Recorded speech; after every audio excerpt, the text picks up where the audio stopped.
Hi, I'm Janet Buckton of AdamSmithWorks. Hi, I'm Geoffrey Kellow. I'm a professor in the College of the Humanities at Carleton University. All right, and this is the Smith Questionnaire. Thanks so much, Jeff. I'm just going to jump right in. Okay. So, would you rather be loved or lovely? I'd rather be lovely. Smith is right. If you don't have it on the inside, you never enjoy what's on the outside.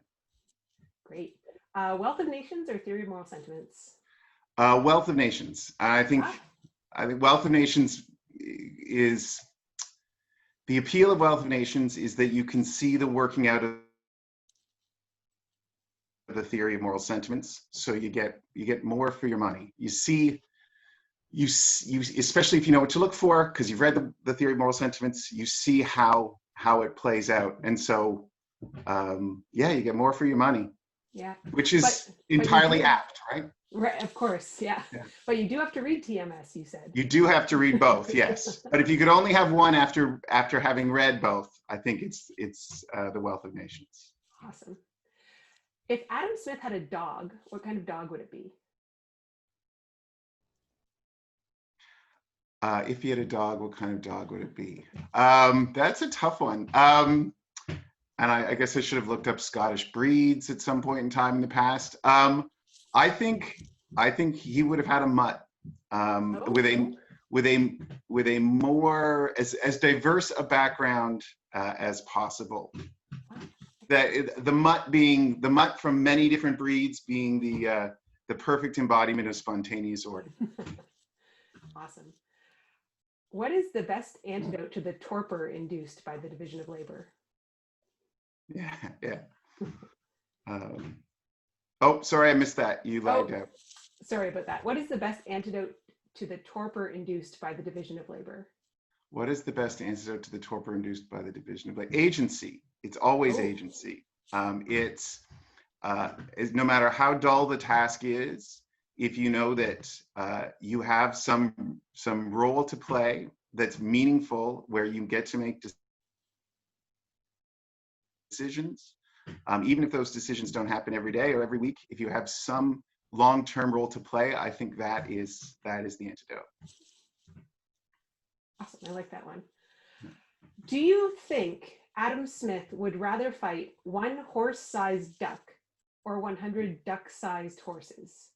I think one horse-sized duck. I think the opportunity to set aside a single big opponent or bad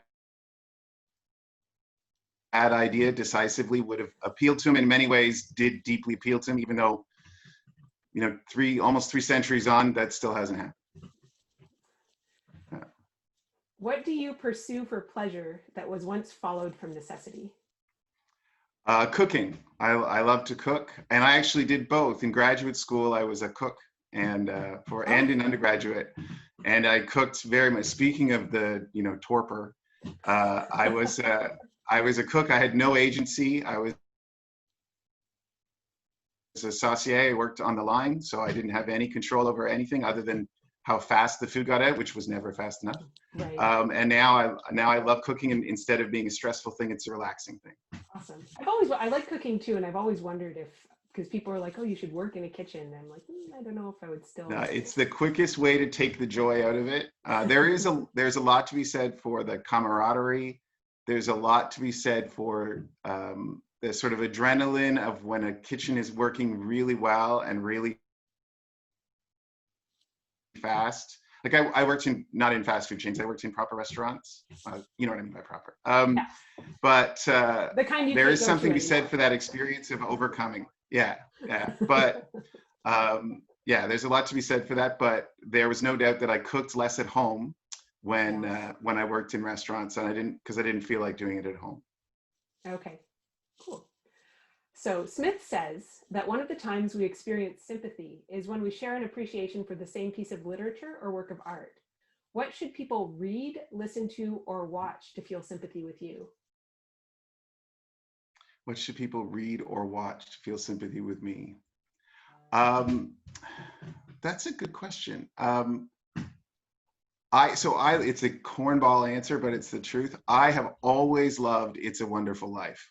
Oh, And I've always thought that it's a movie that is more sophisticated than people think, that has a lot more going on in it than people think, that it has a really important valorization of work and ordinary life, a complex take on essentially predatory finance, and a really interesting take on both community and immigration. And so everybody remembers the end, you know me, Bert. But I think there's so much worthwhile going on in that movie. That would be my take. It's a Wonderful Life. That doesn't Yeah. sound so cheesy to me. Yeah. What does your impartial spectator look like? Well, that's tricky for me because I actually have a twin brother. Oh. So that kind of throws the whole thing for a loop. So what does my impartial spectator look like? I think I would like to think in a way, I'd like to think he looks like a younger me, who has all the information of the intervening years and all the information of the cultural contexts, and sees how I'm doing. Oh, interesting. Given the same information, but obviously not immersed. Right, exactly. Smith warns us that too severe an application to study sometimes brings on lunacy and frenzy.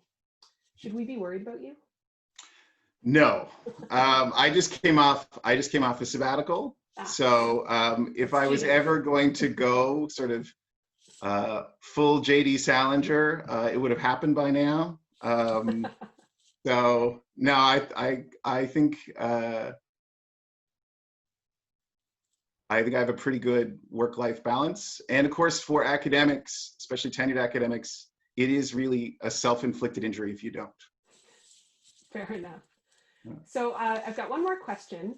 Okay. If an afterlife exists, what would you like to discuss with Adam Smith when you get to meet him?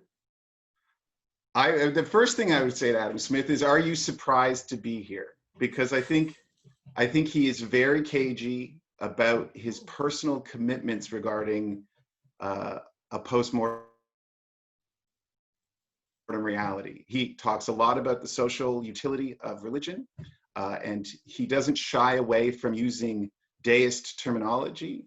I think at one point in time he talks about the superintendent of the universe, which is a pretty desiccated picture of God. But I guess that would be my first question is, are you surprised? Because you were so cagey. I guess I'd also ask him if Hume was surprised, which I think would be more. But I would ask him what he burned. I'm an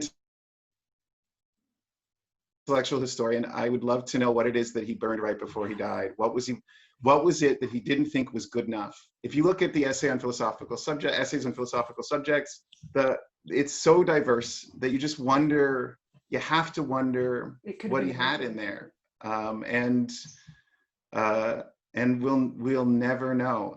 Which is, as a scholar, there's a kind of satisfaction to knowing that it's not like, the Luther is 100 volumes or something like that. Right. Okay. And you'll never have read it all. So someone can always say, you need to read this sermon from 1524. So you can read all of Smith. He's sort of like Jane Austen that way. But it's such an unimaginable loss to the Enlightenment that he chose to do that. I mean, obviously it was his right, but it's just such an unimaginable loss. Yeah, you won't be surprised to hear that that's not an uncommon answer. Yeah. So that's all I have. Thank you so much for joining me today. Great. It was my pleasure. Thanks a lot.